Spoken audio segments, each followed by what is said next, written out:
కొంచెం గుర్తుపడండి సార్. మనలోకి మనం ఎలా ప్రయాణం చేయాలి? రైట్, అది వస్తుంది సార్.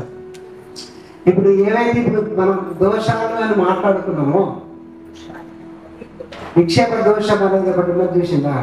విక్షేప దోషం అంటే మన మనసు చలిస్తూ ఉండటం, మన మనస్సు చలిస్తూ ఉండటమే విక్షేప దోషం. ఈ విక్షేప దోషాన్ని అధిగమించాలంటే మెడిటేషన్ ద్వారానే సాధ్యమవుతుంది. ఎప్పుడైతే మీ మనసు చెల్లించకుండా ఉంటుందో మీ లోపలికి మీరు ప్రవేశించగలుగుతారు. మీ మనసు చెల్లిస్తున్నంత కాలము మీరు ప్రవేశించలేరు. సో మీ మనసు చెల్లించడానికి దానికి ఆధారమైంది మన దోషం. మన దోషం వల్ల మన లోపల మనసు చెల్లిస్తూ ఉంటుంది. మన లోపల మనసు చెల్లిస్తూ ఉండడం మూలన మనము మనలోకి ప్రవేశించలేకపోతున్నాం. మనలోకి మనం ప్రవేశించాలంటే ఫస్ట్ మన దోషాన్ని తొలగించుకోవాలి సార్. మన దోషాన్ని తొలగించుకొని మనసును నిశ్చలం చేసుకోవాలి. మనసును నిశ్చలం చేసుకుంటే ఆటోమేటిక్గా మీరు మీ లోపలికి ప్రవేశిస్తారు. ఓకేనా సార్?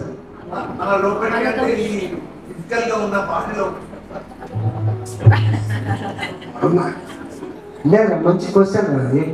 చాలా మంది ఏమంటారంటే నా లోపలికి నేనేటో సార్ నానే మీ అన్నాను. కరెక్ట్ సార్, మంచి ప్రశ్న సార్. కరెక్ట్ సార్, మీరు అడిగిన ప్రశ్న చాలా కరెక్ట్ అది సార్. మీరు ఏదైతే ఉందో ఈ బయట ఉన్నది దేహం, దేహం లోపల ఉన్నది మనస్సు, మనస్సు లోపల ఉన్నది బుద్ధి. ఆ బుద్ధిలో మనకు జ్ఞానము అనేది కలుగుతుంది కదా సార్. మీరు లోపలికి పోవడం అంటే ఎప్పుడైతే మీ మనసు యాక్టివ్గా వర్క్ చేస్తున్నంతసేపు మీ మనసు చేసేటివే మీకు కనపడతా ఉంటాయి. కళ్ళు మూసుకున్నా కళ్ళు తెరిచినా మీ మనసు చేసే యాక్టివిటీసే కనపడతా ఉంటాయి. మీరు ఎప్పుడైతే మనసు ప్రశాంతమై మనసు నిశ్చలమైందో, మల దోషం దొరికితే మనసు నిశ్చలమైంది, లేదా కాదు. ఎప్పుడైతే మనసు నిశ్చలమైందో ఆ తర్వాత మీకు కనిపించేది ఏంటిది? మీకు కనిపించేది ఏంటిది? బుద్ధి కనబడుతుంది. మీకు కనిపించేది ఏంటి సార్? బుద్ధి కనబడుతుంది సార్. ఆ బుద్ధే మీ అంతరంగం. మీ అంతరంగం అనేది బుద్ధి. ఆ బుద్ధి లోపలనే జ్ఞానము అనేది కలుగుతుంది. సో ఆ బుద్ధిలోకి మీరు ప్రవేశిస్తారు. బుద్ధిలోకి ప్రవేశించడం అంటే ఏం సార్? మీకు అది ఏం చేస్తుందనేది తెలిసిపోతుంది. ప్రవేశించడం అంటే మీరు ఫిజికల్గా దాంట్లో పోరు. మీరు మీ మనసు ఏం చేస్తుందనేది మీకు తెలుస్తుందా లేదా? చెప్పండి గట్టిగా. మీకు మనసు ఏం చేస్తుందనేది మీకు తెలుస్తుందా లేదా? అంటే మీ మనసులో పని పోతామా మీరు? మీ గమనికలోకి, మీ ఎరుకలోకి వస్తుంది. అది మీ అంతరంగంలో మీ బుద్ధి ఏం చేస్తుందనేది మీ ఎరుకలోకి వస్తుంది. అదే అంతరంగంలోకి పోవడం అంటే. రైట్ సార్, మంచి ప్రశ్న అడిగాను. నేను కూడా అనుకున్నాను, నన్ను నేను మీకు అన్నా ఎట్లా మీకు కావాలి, నా లోపల నేను పోవాలంటే ఏం చేయాలి? ఓకే సార్, ఇంకా బాగా చెప్తున్నామా?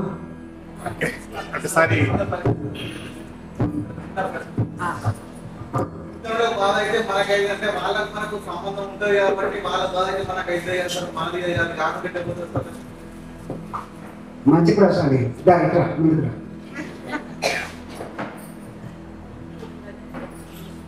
అక్కడ 5 minutes అందరు కూర్చోండి, అయిపోతుంది 2 minutes. ఓకే సార్, మళ్ళీ సార్ అడగండి.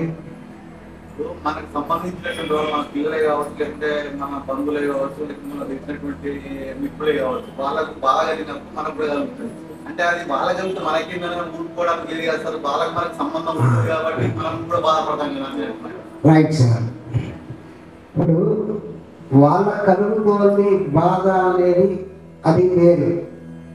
వాళ్ళకు బాధ అనేది కలుగుతుంది, అది వాస్తవం. ఓకే, అది వాస్తవం. ఓకే, కానీ నేను బాధపడుతున్నా అనేది ఏదైతే ఉన్నదో అది సరికాదు. వాళ్ళకు బాధ ఉన్నది వాస్తవమే, అది కాదనట్లేదు. ఆ బాధకు నేను బాధపడుతున్నా అంటే నువ్వు వాళ్ళకి ఏమి హెల్ప్ చేయలేవు. వాళ్ళ బాధలను గమనించలేవు. వాళ్ళ బాధ ఉన్నది అని కనుక నువ్వు గమనించగలిగితే వాళ్ళకు ఏ విధంగా నువ్వు సహాయ సహకారాలు చేస్తే వాళ్ళ బాధ నుంచి బయటకు వస్తారు అనేది నీకు అర్థమవుతుంది. కానీ నువ్వేం చేస్తున్నావు తెలుసా? నా కొడుకు బాగాలేడు కాబట్టి నేను బాగాలేదు, నేను బాగాలేను అన్నాక నువ్వు నీ కొడుకు నువ్వు ఏ సాయం చేయగలుగుతావు? కొంచెం దూరం ఏంటైంది, కొంచెం దూరం ఏంటైంది, రైట్? ఇది బాగాలేనివి. నేను మటుకు ఎప్పుడు బాగానే ఉంటాను. నేను బాగా ఉంటేనే కదా నేను ఇంకొకరికి సాయం చేసేది.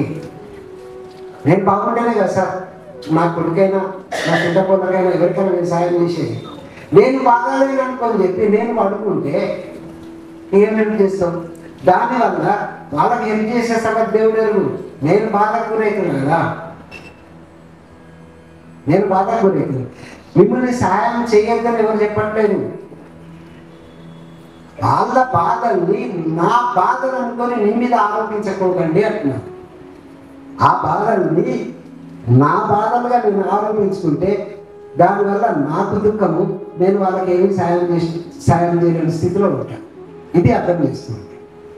ఇప్పుడు నా కొడుకు ఏదైనా కష్టం వచ్చింది అనుకోండి, నాకేం పట్టని చెప్పి నేను పోయి ఇంట్లో పడుకోను కదా. ఆ కష్టం నాది అని మటుకు నేను ఎత్తుకోను.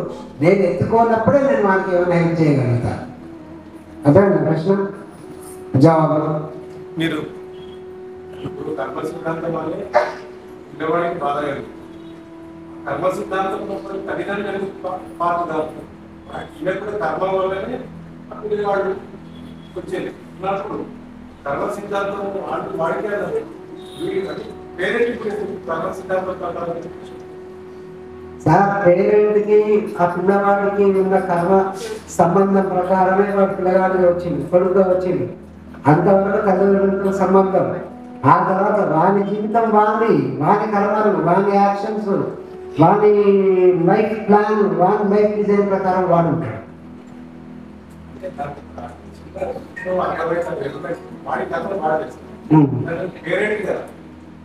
పేరెంట్గా మీ కర్మ లేదు సార్. కర్మ అంటే తన కాపాదించుకోవడంలో అటువంటి పిల్లవాడు తెచ్చుకోవడం మీ కర్మ. అది ఎలా అంటే ఆ పిల్లవాడు అనుభవించే పిల్లవాడి కర్మ, అలాంటి పిల్లవాడు మనకు రావడం అనేది మన కర్మ కిందకి వస్తుంది. అంతే కదా? అంటే నాకు అర్థమైనంత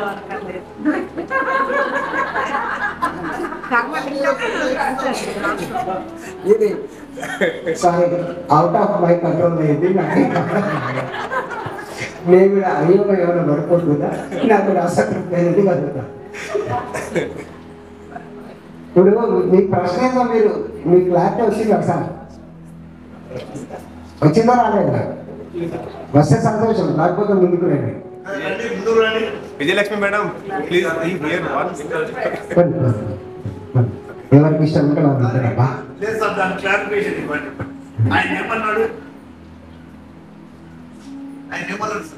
ఎవరు అడిగేది ముందుకు రండి సార్. ఇప్పుడు కర్మ సిద్ధాంతం అంటే ఆయన కర్మకు వాళ్ళ పిల్లల కర్మకు ఏం సంబంధం ఆడేనండి? మనము డిస్కషన్ వద్దు సార్. ఇప్పుడు సందేహం అనేది మనసులో ఉంటే అదొక జబ్బు సార్. దాన్ని నివృత్తి చేసుకోవాలి. ఆ నివృత్తి చేసుకోవడం మూలాన ఆ మాస్టర్ 2 అడుగులు ముందుకు పోగలుగుతాడు అంటేనే మనం నివృత్తి చేస్తాం. దానివల్ల ఆయన 2 అడుగులు ముందుకు పోవాలి, అంతేగాని ఆయన ఇంకా కన్ఫ్యూజ్ చేయాలి. ఓకేనండి, ఒకసారి ఇప్పుడు చెప్పాను కర్మ సిద్ధాంతం కారణంగానే తల్లిదండ్రుల రిలేషన్ వస్తుంది. సార్ ముందు మీకు ఒక చిన్న సలహా. కర్మ సిద్ధాంతాలు, ఆ సిద్ధాంతాలు, ఈ సిద్ధాంతాలు, ఆ తీర్థాలు, ఈ తీర్థాలు దయచేసి పక్కన పెట్టండి. ఓకే, ముందు ఈ దోషాలను ఎట్లా తొలగించుకోవాలని తెలుసుకోవాలి. దానికి సంబంధించిన సాధన మార్గాలను మీరు సాధన చేయండి. మీకే అన్నీ తెలుస్తాయి, ఏ విధంగా చేయాలి ఏంటిది అనేది మీకు అర్థమవుతుంది. సార్ మీరు ప్రశ్న అడిగింది, అది చెప్పడం నాకు పెద్ద సమస్య కాదు. నేను చెప్తే ఆ జవాబు నుంచి మళ్ళీ మీరు 100 ప్రశ్నలు తయారవుతారు. దానివల్ల ఏ సమస్య అనేది తీరదు. కాబట్టి మీ సాధన మీరు చేయండి సార్, ధ్యానం చేయండి బాగా. ఇది మల దోషాన్ని ఎట్లా తొలగించుకోవాలి అసలు పాయింట్ అదే. నేను యాకబ్ బాయ్ కూడా అదే పెట్టుకున్నాను సార్. అసలు రోజు చికిత్స చెప్పి సాధన చెప్పకపోతే వేస్ట్ అవుతుంది వేయనా. సరే నాదేం పోతాడు, ఐఎమ్ హ్యాపీ. మీకు తెలుసుకోవాలనుకుంటారు, మీరు వెయిట్ చేయండి. వెయిట్ చేస్తే తెలుసుకుంటాం. మీకు ఏమన్నా ఉపయోగకరంగా అనిపించిందా అనిపించలేదా? లేదు అంటే బై అత్త ముందు పెట్టుకొని ముక్కుని చక్కని చెప్పని ఇట్లా అని మీరు 100 రూపాయలు వస్తాయి అనే క్లాసులు కావాలి. మీకు ఏ క్లాసులు కావాలి చెప్పండి. సార్ మీరేందో నేనేందో నాకు తెలియాలి సార్. నేనేందో నాకు తెలిస్తే అది సాధించడానికి ఈ ధ్యానం ఎట్లా ఉపయోగపడుతుందని తెలిస్తే ధ్యానాన్ని సద్వినియోగం చేసుకుంటా సార్.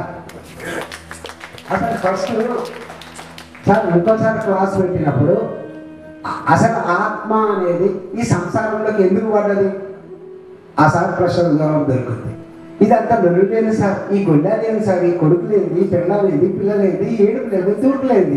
అసలు ఆత్మ అనేది సంసారంలోకి ఎందుకు వచ్చింది ఫస్ట్ అది తెలుసుకోవాలమ్మా సార్. అవన్నీ ఉపనిషత్తులు. ఇది నాకు ఎందుకు కలిగిందంటే 2023 నుంచి నేను గమనించినటువంటి సీనియర్ మాస్టర్లు అనేటువంటి అందరూ కూడా వాళ్ళ బాధను వ్యక్తం చేసింది. మేమన్నా ఎందుకనన్నా ఏదో అసంతృప్తి ఉన్నదన్న ధ్యానం చేస్తున్నాం కానీ అసంతృప్తి ఉన్నది. అసంతృప్తికి కారణం ఏంటిదని వెతికినప్పుడు నేను భగవద్గీత అనే బుక్కును 98వ సంవత్సరంలో హైదరాబాద్లో నాకు పుస్తకాలు బాగా చదవడం అలవాటు. అప్పుడు ఇది కాదు నవలలు డిటెక్టర్ రోజుకు ఒకరోజు 70 డిటెక్టర్ చరిత్ర 70 డిటెక్టర్ నవలలు అంత చదివే కెపాసిటీ. హైదరాబాద్ బుక్ ఫెయిర్లో మేము పోతా ఉంటే ఈ భగవద్గీత కనిపించింది. గోరఖ్పూర్ ప్రెస్ వాళ్ళది. భగవద్గీత మనకెందుకు ఇప్పుడు కాదు కదా అని ముందుకు వెళ్ళిపోయినాక మళ్ళీ వెనక్కి వచ్చి ఇది ఎంత అన్న అంటే దాని మీద రేటింగ్ చూడండి అని 15 రూపాయలు ఉంది రవి. ఎంత రేటు? బుక్ మటుకు ఇంత లావు 15 రూపాయలకి ఇంత లావు పుస్తకమా అని చెప్పి తీసుకొని సంకలం పెట్టుకున్నా కానీ భగవద్గీత మీద శ్రద్ధతో కాదు. అతను అది కొన్నాక ఆ పుస్తకం నా దగ్గర లేదు. ఆ పుస్తకం ఎటో మిస్ అయింది. ఇక్కడ ఇంటికి పోయినప్పుడు 2023లో పోయినప్పుడు ఈ ఎల్లో కలర్ అట్టు ఉంటుంది బ్యాగ్ ఎల్లో కలర్. అది 2023లో వాళ్ళ ఇంటికి పోయినప్పుడు ఇది అనిపించింది. ఇది అంతేగా నాకు డౌట్ వచ్చింది. నాకున్న అలవాటు ఏంటంటే ఏ పుస్తకం ఉన్నా దాన్ని సంతకం చేసి ఎక్కడ కొన్నా ఏ డేట్ కొన్నా అనేది రాస్తా. ఇది ఒకసారి చూడు. ఇది ఏ date? 3/12/97 HD Hyderabad book fair. Hyderabad book ఫేర్లో 3/12/97 నాడు కొన్నా. ఇది చూడగా నా సంతకం అయిపోయాను. అన్న ఇది నా పుస్తకమే తీసుకపో అన్నాక సార్ ఇది ఎప్పుడైతే చేతిలో పడ్డదో అప్పటి నుంచి నా రీసెర్చ్ స్టార్ట్ అయింది సార్. మనిషి అసలు ఎక్కడ పోతుంది? ఇంత ధ్యానం చేసినా కానీ నాకేం ఫలితం వస్తలేదు, నాకేం అయితలేదని ఎందుకు అంటున్నాడు? అసలు ఎక్కడ పోతుంది అన్నప్పుడు పోయేదల్లా నాకు బాగా అర్థమైన విషయం ఏంటంటే రాగద్వేషాలు అనేటివి మన దోషం. ఆ రాగద్వేషాలు పోనంత కాలము నీకు ధ్యానం అనేది కుదరడం కొంచెం కష్టం. రాగద్వేషాలను కూడగొట్టుకోవాలి. రాగద్వేషాలు అంటే ఇష్టాలు. అందుకే మనం క్లాస్ ఇష్టాలతో స్టార్ట్ చేసింది. ఇష్టాలు, లాభం నష్టం, సుఖం దుఃఖం, జయాపజయాలు, మానవమానం ఇవన్నీ ద్వంద్వాలు, మంచి చెడు. వీటి నుంచి నువ్వు బయటపడాలి. ఆ బయటపడడం ఎలా అనేది అది నీకు చెప్పాలని బాకీ ఉన్నది. అది ఎప్పుడైనా చెప్తాను. అది కాదమ్మా, కాదు బంగారం ఇది ఇంపార్టెంట్ అని నీకు ఎప్పుడు తెలిసింది? ఇదంతా విన్నాక కదా. అసంతృప్తి సచ్చిదానంద స్వరూపము అని తెలిసినాకనే కదమ్మా. సో అది లేకుండా ఇది లేదు, అది చెప్పకుండా ఇది చెప్తే ఇది ఎందుకు చెప్తారా సార్? నాకేం అవసరం సార్? భగవద్గీతలో నేను కూడా లెక్క పెట్టినా సార్. గీతలాగా భయపడదా అని 10 సార్లు చెప్పింది సార్ అంట. గీతలాగా భయపడదా అని కృష్ణ పరమాత్మ 10 సార్లు 15 సార్లు ఎందుకు చెప్పిండు? ఇది దోషం దొరికితే కానీ నీకు ధ్యానం అనేది కుదరదు. నీకు 3, 4, 5 3 కర్మయోగం, 4 జ్ఞానయోగం, 5 కర్మ సన్యాస యోగం చెప్పిన తర్వాతనే 6వ అధ్యాయం ధ్యాన యోగం అనే ధ్యానం గురించి చెప్పిండు. ఎందుకు చెప్పిండు? ఈ మలదోషం అనేది పొడగొట్టుకుంటేనే విక్షేప దోషం అనేది పోతుంది. సో వాటి గురించి చెప్తాను మన 1 డే క్లాస్లో. మీరు ఏం లేదు వీళ్ళు పిండుర్రి కిషన్ రెడ్డి సార్ని ఈ సార్ని ఇంకా ఎవరెవరు పెద్ద సార్లు వాళ్ళందరూ పిండితే అవన్నీ మనకు తెలుస్తాయి. అప్పటి వరకు మీరు వెతకండి. మహానాయ పిరమిడ్ కొన్ని ఉండే, కొన్ని దాదాపు ఎన్ని ఉంటాయి ప్రశాంత్ 70-80 దాకా వీడియోస్ ఉంటాయి. అవి వినండి, వింటే మీకు లాభం అయ్యింది. దాంట్లో ముఖ్యంగా నేను వచ్చి మళ్ళీ మన క్లాస్ అయ్యేసరికి కదా ఆధ్యాత్మిక సాధనలో శీలం యొక్క ప్రాధాన్యత అనేది ఇంపార్టెంట్. శీలం అనగానే ముఖం ఇట్లా పెట్టకూడదు. విను, ఒక పేపర్ ఉన్నది టీఆర్సీలో. మా ఫ్రెండ్ పోయి నా పర్మిషన్ అడిగిండు. విమానం తయారు చేసిన సబ్జెక్టు ఆధ్యాత్మిక శీలం సాధనలో శీలం యొక్క ప్రాముఖ్యత అని అక్కడ ప్రజెంట్ చేస్తారంటే చెప్పుకోబోయారు. ఆయన పోయి ఇట్లా మేడం శీలం అనగా